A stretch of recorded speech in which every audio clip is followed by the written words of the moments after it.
Ting tang, walla walla bang bang. Ooh ee ooh ting tang, walla walla bang bang. Ooh ee ting tang, walla walla bang bang. Bakit nga ba napili na isang Pilipino ang maging inspirasyon na maging Glico Running Man dito sa Osaka?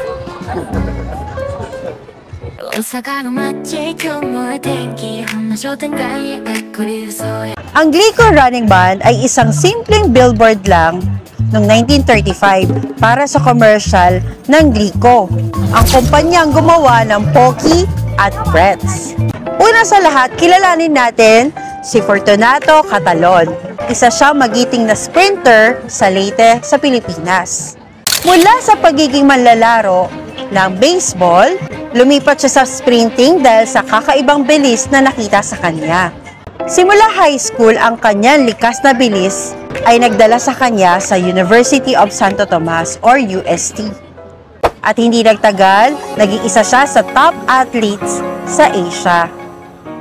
Ayon sa Osaka Museum, si Fortunato Catalon ay isa sa 3 atletang pinagpilian para maging disenyo ng Glico Man. Ang matagumpay at masayang pagpapahayag ni Catalon ang nagbigay hugis ng ngiting makikita natin sa Glico Man. Kasama niya sa inspirasyon si Shizu Kanakuri, binansagang father of marathon running dito sa Japan. Hindi lang ito simpleng advertisement, kundi isang simbolo ng pagkakaisa at tagumpay ng mga atleta mula sa iba't ibang bahagi ng Asia. Kaya tuwing makikita mo si Glico Sai dito sa Osaka, isang pagpupugay kay Fortunato Catalon, isang Pilipino na naging inspirasyon sa unang bahagi ng kasaysayan. This is Ayumi J, sharing insights and stories. Let's explore the wonderful history kasama ang Pilipino dito sa Japan.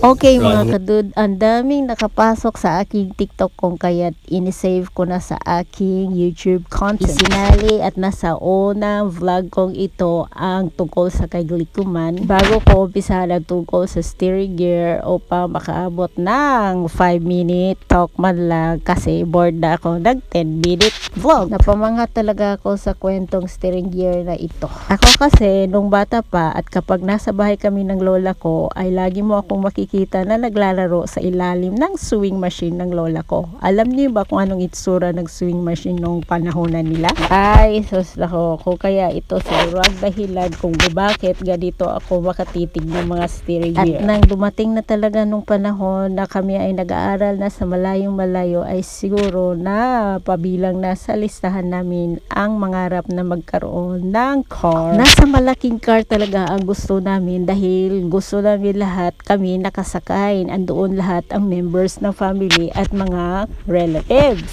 Uso na rin ang car natin nung panahon na ito kung kaya siguro talagang titig na titig ako dito sa steering gear. Mabuti siguro talagang tagalin ang steering gear upang mailayo ang ating mga car sa mga magnanakaw, mga carnapping. Yan siguro ang simula ng mga paggagawa ng mga ganitong steering gear, no?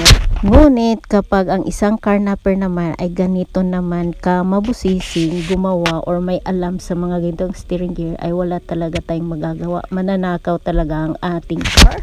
Kapag andyan talaga ang pag-aalala at pagdududa sa ating mga naninais na pangarap ay talagang mahirapan tayong puntahan ito. Nangunguna na rin yung haharapin natin ang mga peligro. Ay sus. Bueno, meanwhile, manonood muna tayo dahil naaliw talaga akong tumitigil. Mula nung May ay nagsimula na akong mag-soft opening sa aking intro, outro. So, ito na ang panibagong intro.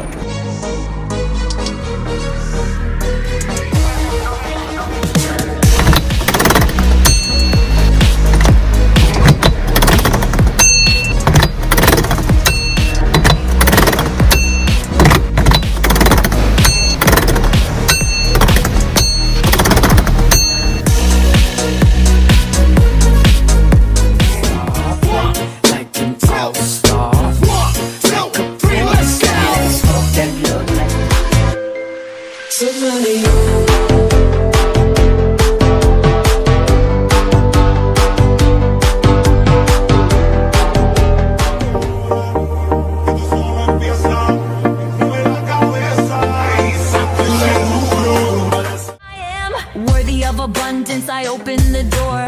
Money loves me and it comes more and more. I attract prosperity, it's my money needs me, money wants me.